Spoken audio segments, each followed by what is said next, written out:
काहे खाती चाहले कि संगे गावो काहे खाती कि जहाँ गोलू राजा बड़े तनी मनी इनका के जवाब दिए तो लोग खुश हो जाए।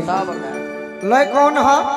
हीरोगा सजना कवना हीरोइन पा भूल गईला मोर हीरोआ बोलमुआ। बाकी हम का कहो का हो अरे काहे के यार प्यार कोइलू हो बदनामी करवलू काहे के यार प्यार कोइलू हो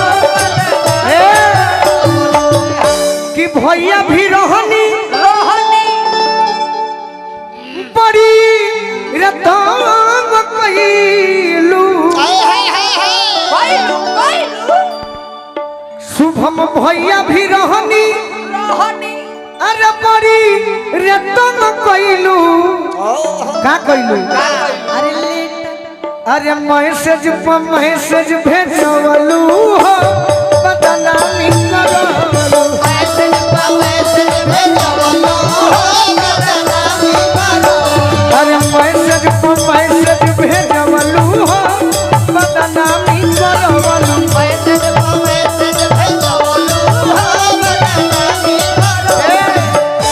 कि पापा भी रोहनी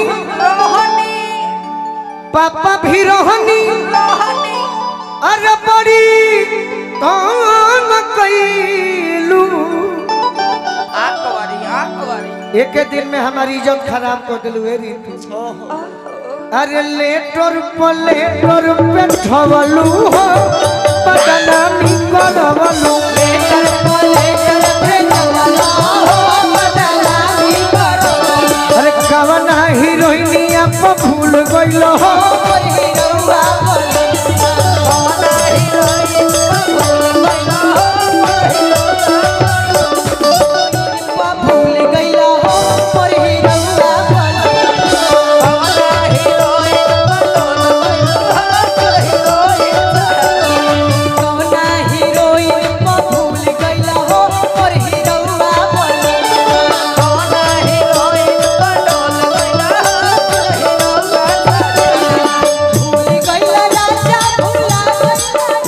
घर है घर हो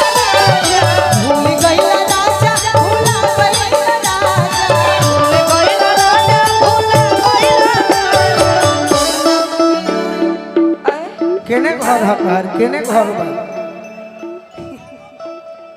गया जिला महाराज के बलिया जिला में एक से कलाकार बड़ी सो हां जी बाकी हो सौभाग्य बाकी हो आई बड़ी सो तो ठीक है बा।